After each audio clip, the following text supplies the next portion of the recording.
Keep bribing me, I put you on blast. Beware, you call me, I record it. And everybody will find out what the billionaires are trying to do on behalf of Cuomo to affect this election. Not me. You know why I think you're making it up, Mr. Sliwa? Because you have made it up many times before. Andrew Cuomo, Eric Adams, and Curtis Sliwa. I trust Curtis Sliwa's word the most.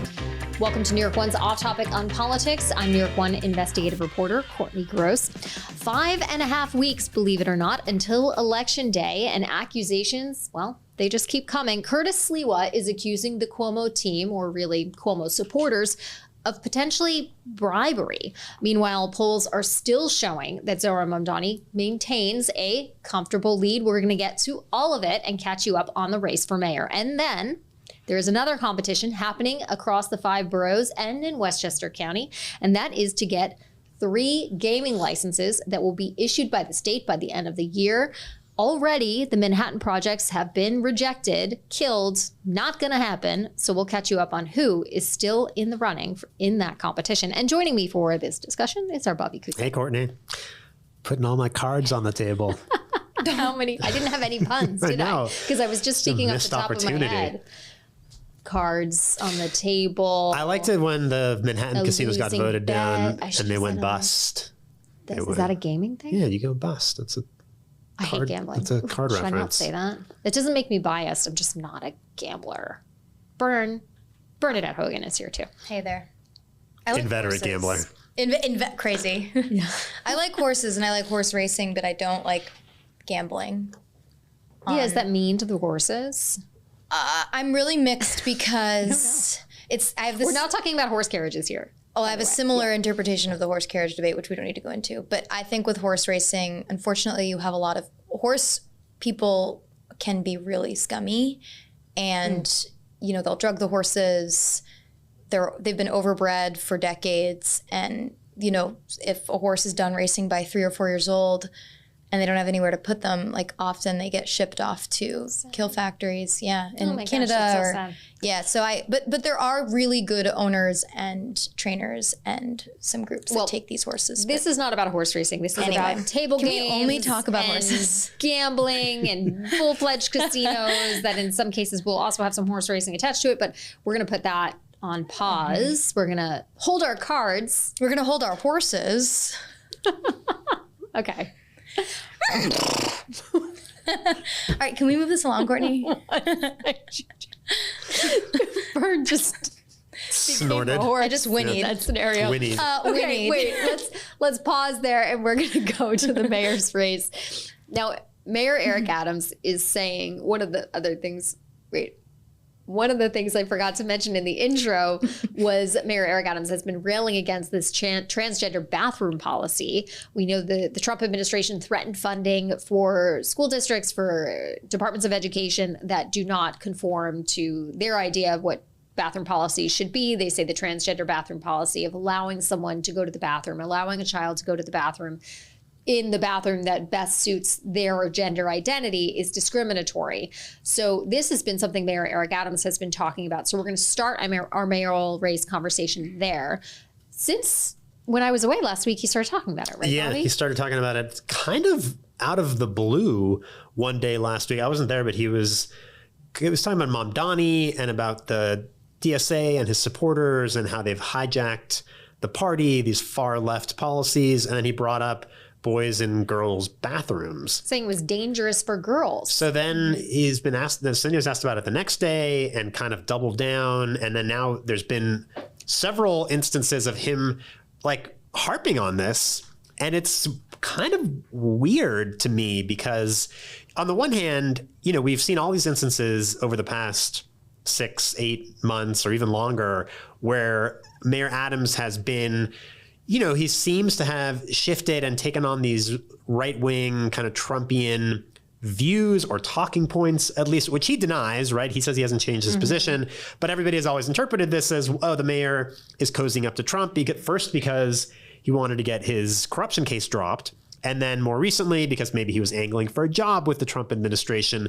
But in this case, that doesn't really, the job with the Trump administration, I don't think is really so much on the table anymore. So it's like, why is he all of a sudden taking on this issue of trans, school bathroom policy? And then it turns out that the Trump administration has been threatening to withhold funding. It looks like now they actually will withhold funding. But around 15 million or so. But the mayor has denied that has anything to do with it. So it's like, if he's like somehow going to bat for the city and like trying to save funding, like wouldn't he say that? It's just weird to me. I don't understand where this, like what the motivation is for him pivoting on this, if he's pivoting at all, which again, he claims that he's not, right? There was an interview that he did with Pix 11 News earlier this week, and he was asked extensively about it and the timing of it, Bernadette, because obviously the Department of Education, the U.S. Department of Education sent this threatening letter to school districts, and then literally the next day the mayor is talking about it, and he said in that interview, I've had this position all along. I mean, I can't recall him talking about transgender bathroom policies. I can't remember any city official talking about it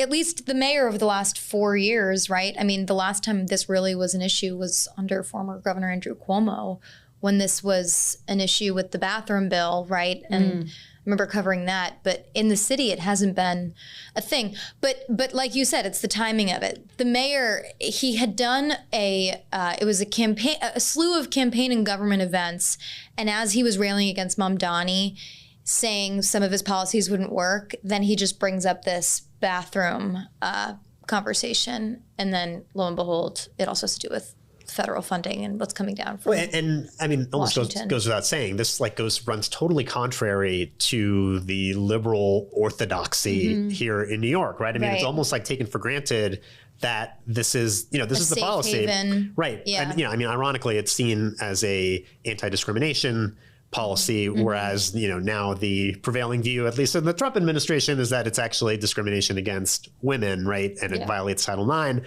But this is like kind of a right-wing talking point, right? I mean, this is what we've seen. I mean, however you feel about the policy, it's clearly something that the right has fixated on very effectively in the past few years, right? Where they have made this like a wedge issue, a cultural issue to hit Democrats with. And then one of the most popular campaign ads last year's presidential election was about transgender issues and whether Kamala Harris was supporting the idea of detainees or inmates in federal prisons allowed to get transgender surgeries. Right. It's such a hot button issue. And also girls sports, right? Yeah. Girls sports, which I don't think the mayor has, I don't remember him weighing in on. I think he said during his series of interviews this week. So you mean previously? Like I'm saying previously because that was a big issue. I'm just thinking of Bruce Blakeman, the county executive in Nassau County, right? Republican. That's been a huge issue in the suburbs and especially in the last, the midterms. But I don't remember the mayor ever. These just aren't city issues that, they kind of just seem like no-brainers, I guess, that this wouldn't be at risk. Yeah. And it would make sense, though, that if the Trump administration is saying that the city, is I could see this happening under de Blasio too, that federal funding would be withheld. But Adams is trying to have it both ways by saying he doesn't support but we should be clear. The mayor has been talking about this for days, how there shouldn't be boys and girls, shouldn't be showering with little girls, which that seems to be like his line. But he can't change the policy, right? Even though he's in charge of the school system, he can't do anything about it because there's state law, there's city human rights law, I think. And so he can't just like by fiat say, okay, we're going to have bathrooms that are based on biological sex and that's it. Like that, he doesn't have the power to do that. So I wonder if he was just kind of trying to preempt what was going to happen with the Trump administration, or if he's just, like we said at the beginning of the conversation, trying to cozy up to the Trump administration because there is this idea that maybe he'll get a job at some point or drop out of the race. That leads me to my next point of there's been so much speculation. Our spidey senses are all up because the mayor did lots of campaign events the week before, but it's been 5 days since he did a campaign event. He did take some questions this morning. Our Kelly Mena is there with him at a housing related event that's a government event, I believe. But there's this question of it's still hanging out there of whether or not he's going to stick it out and stay in the race. Like, even though the mayor continues to say that or just bat away the question, it's still out there. And he's like so cagey about it because I watched all those, he did all these TV interviews on Monday. The Pix one in particular where Dan Minorino was really laying into him, like trying to pin him down on what he wanted to do. No, I can't put it to bed because you're not going to let me go to sleep. Who are we kidding, Dan? I've answered this question over and over again. And that's why New Yorkers are saying, well, is he still in the race?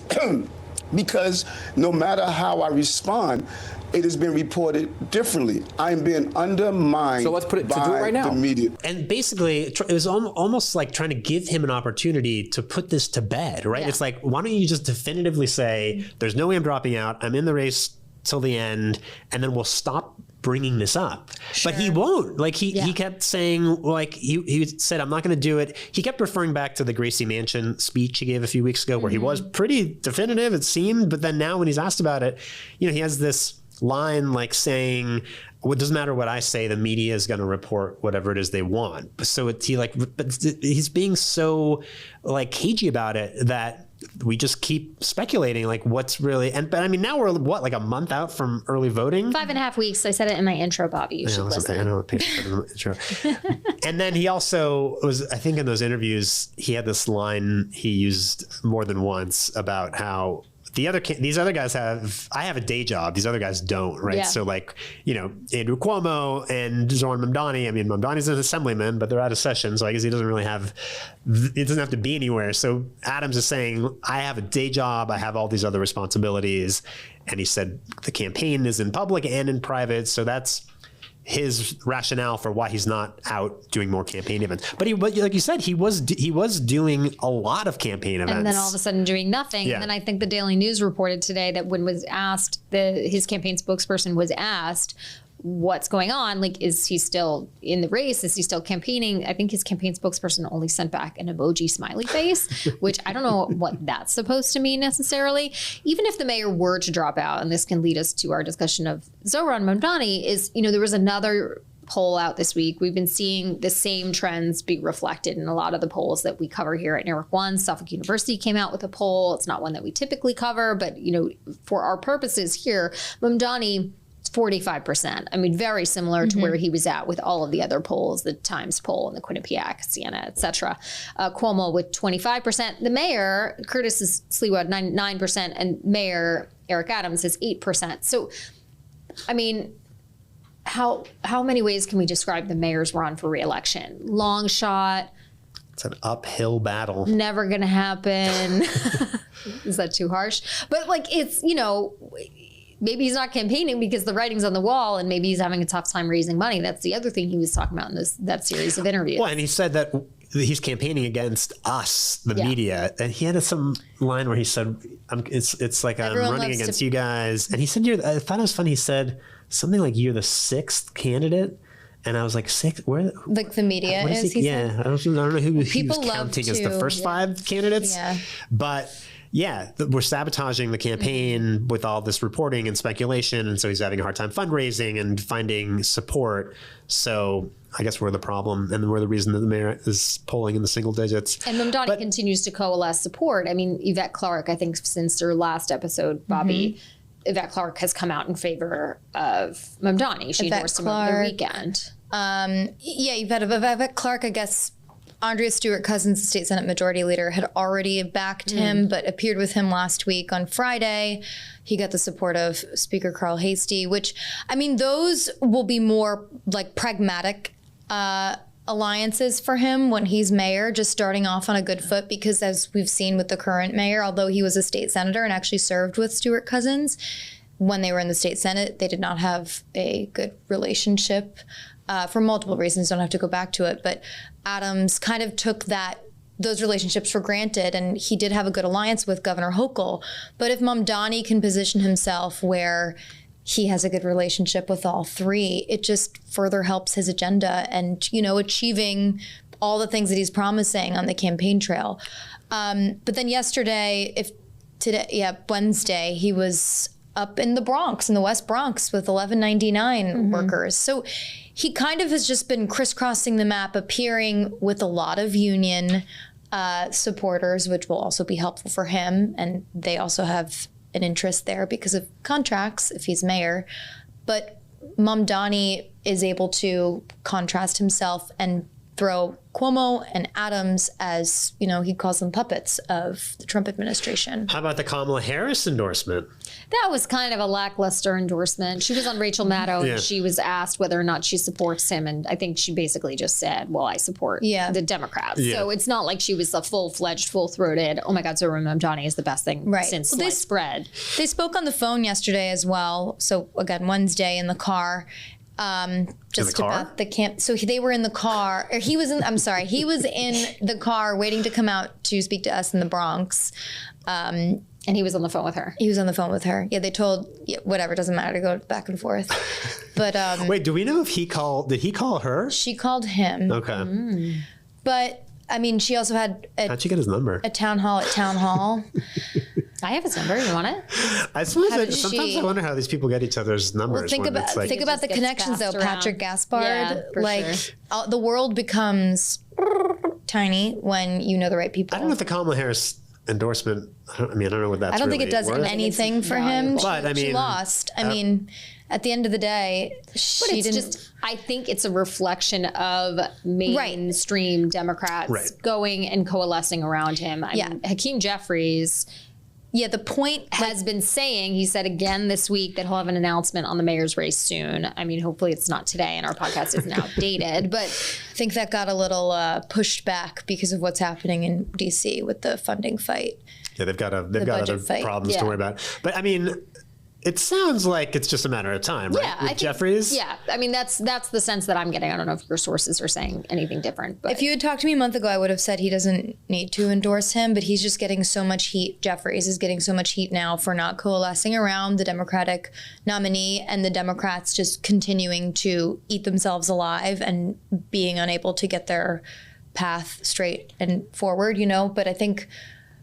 Jeffries has his own battle with the Democratic Socialists on the state and city level, city council, assembly, Senate. These are people that he spends money against, and they continue to either win seats. So he has his own, I mean, all politics are local, but Jeffries has to worry about his own seat. Right. So it's been a tough thing for him to navigate. But I also think, when he speaks about this in public, he's not giving convincing answers. One final thought in the mayor's race, and that is some news that came out of Curtis Sliwa's camp this week. I mean, we know that Curtis likes to say lots of interesting or different things on the campaign trail or on the radio, and he made this accusation. Doesn't mean it's not true. That billionaires were trying to get him to drop out of the race and potentially trying to bribe him. I don't know if you have more details on what exactly he said this at a press conference, and then I called him and I just said, can you lay this out for me? What's the timeline? He said that he has been getting offers of jobs and money to jump out of the race since January. Wow. So longer than we had thought. And I said, well, why now are you just bringing this up? Because what was it, a month ago back in August when he denied ever getting a job offer from the Trump administration to drop out? He said that still stands. I have not been contacted by them.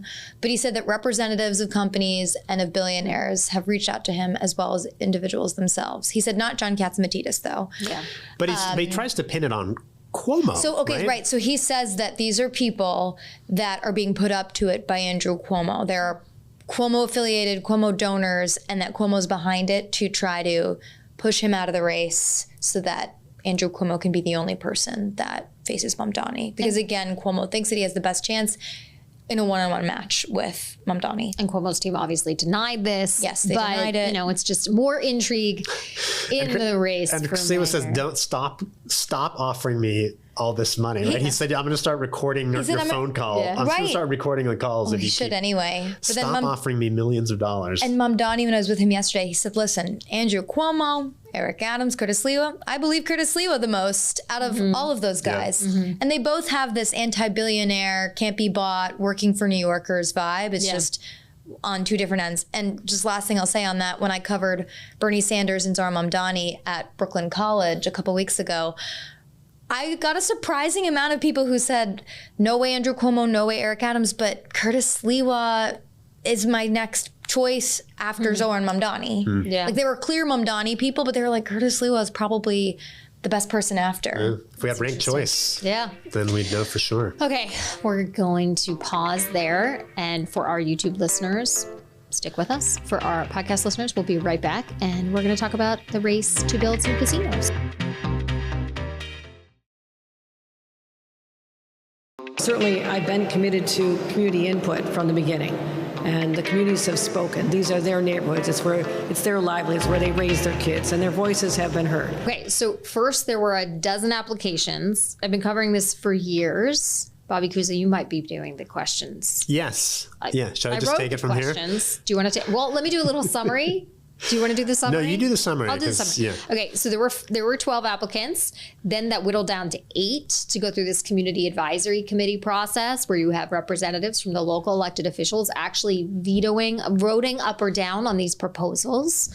And the 3 Manhattan projects got killed in the last week. Bye-bye, no more.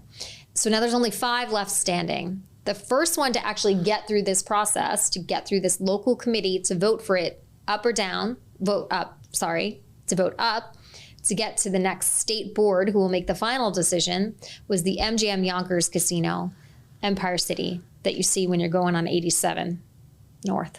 It's on the right side, I think, right? Yeah. Yeah. It's over there. Yeah. I'm like in the car thinking. Right. So the first one to finally get through the process to the next stage. And then this afternoon, we're taping Thursday around 12:30, 12:45.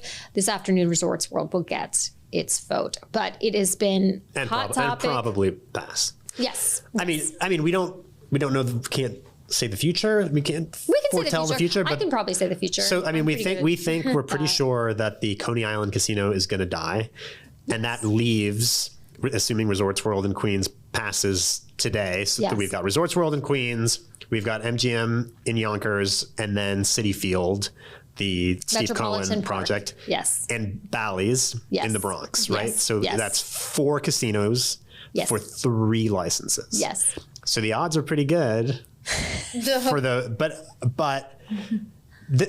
I mean, the whole thing is there's these community advisory committees that can kill the project, but Yes. assuming they don't get voted down, now they're advancing to the next stage. Yes. So we think that 4 out of what had been 12 applicants back in the day will get to the final stage of the process, where this board that has been appointed, I believe by the Gaming Commission. Now I can't even remember who appointed them because it's been so long. I think it was the gaming. Yeah, the Commission. Gaming Facility Location Board Yeah. exists to approve these, to determine who gets these licenses. 3 available, and But most up to likely 3. up to 3. That's a good point, Bern. So they don't have to issue the 3 licenses. They could issue 1, they could issue none, they could issue 2, they could issue 3. They could do 4 as well. No, it's up to 3. Oh, you're right. I'm sorry. 4 to is 3. 4 is more than 3. 4 is Bern. more than Wait, 3. I know that you're not good at Wait, math. I know that I 3. forget it. Just keep 1, going. 2, Like I made the point to say up to 3 on the Yeah. same wavelength as you. Just forget me. God. So what was astounding over the last week, and I was on vacation, so I felt bad because I've been covering this for so long and I wasn't here, and I was watching from afar. All of these Manhattan projects get voted down. Yeah. So it started first with the Caesars SL Green project, which we know Frank Carone was working for, the mayor's former chief of Right. staff. Gets rejected. Mark Holliday, the CEO of SL Green, who's a big backer of the mayor, kind of mouths off at the committee members, these local people who've been appointed by like Eric Botcher and local elected officials, saying that they are doing this community an injustice. He was slated to get lots and lots of money if he had gotten a casino license. So I'm sure that was floating around in the back of his head. And then after that, the Avenir on the west side, which was the Silverstein project, that gets rejected. And then finally, the Freedom Plaza on Monday, which was on the east side of Manhattan, right? Yeah, the east side, right below the UN, which was put forward by the Mohegan Sun and Soloviev Group, which is this finance company. That gets rejected. But what's crazy to me is that, like, those 3 projects, all in Manhattan, we've been talking about these projects for years, and these companies have spent like So much probably money. tens of millions of dollars, not more. Yeah.